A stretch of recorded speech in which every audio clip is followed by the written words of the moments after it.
नमस्कार दोस्तों, मेरे चैनल फितरती दुनिया पर आप सभी का एक बार फिर से स्वागत है। दोस्तों, आज हम बात करने वाले हैं कि मंदोदरी को हम सभी लंकापति रावण की पत्नी के रूप में जानते हैं। भगवान शिव के वरदान के कारण ही मंदोदरी का विवाह रावण से हुआ था। मंदोदरी ने भगवान शंकर से वरदान मांगा था कि उनका पति धरती पर सबसे विद्वान और शक्तिशाली होना चाहिए। मंदोदरी ने श्री बिल्वेश्वर नाथ मंदिर में भगवान शिव की आराधना की थी और वहीं रावण और मंदोदरी की मुलाकात हुई थी। रावण की कई रानियां थी, लेकिन लंका की रानी सिर्फ मंदोदरी को ही माना जाता था। रामायण में उनका वर्णन एक सुंदर, पवित्र और धर्मनिष्ठ महिला के रूप में किया गया है।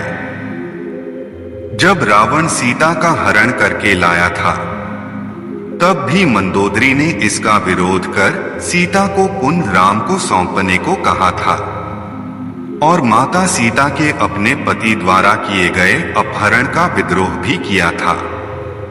वह मंदोदरी ही थी जिसने रावण को समझाया कि वो जो कर रहा है वो सरासर अधर्म है।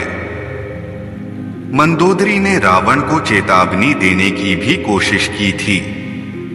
मंदोदरी जानती थी कि रावण अपने विनाश के मार्ग पर जा रहा है।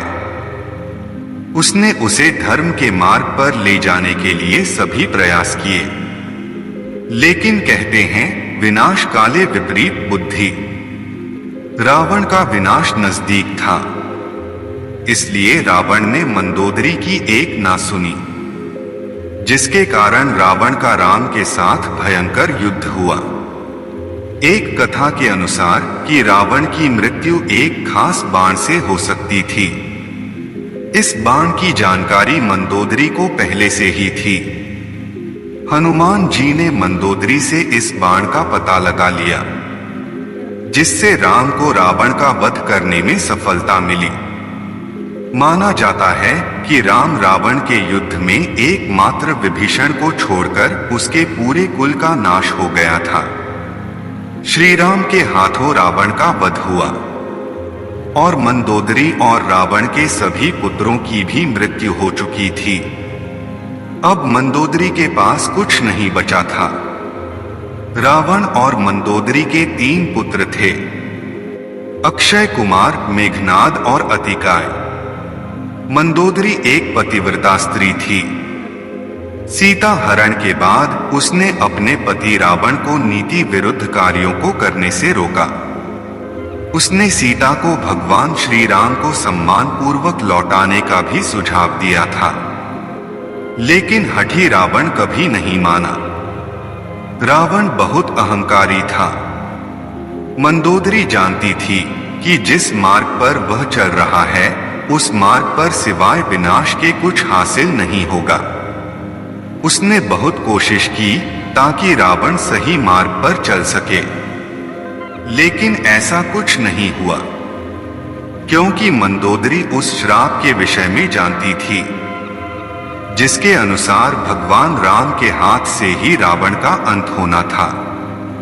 लेकिन जब राम और रावण का युद्ध हुआ, तब एक अच्छी पत्नी की तरह उसने अपने पति का साथ दिया था और समर्पित स्त्री की पहचान कराते हुए रावण के जीवित लौट आने की कामना के साथ उसे रणभूमि के लिए विदा किया। रावण के वध के बाद मंदोदरी रणभूमि पर पहुंची और वहां पति और पुत्र के साथ साथ अपनों के शव देखकर शोक में डूब गई।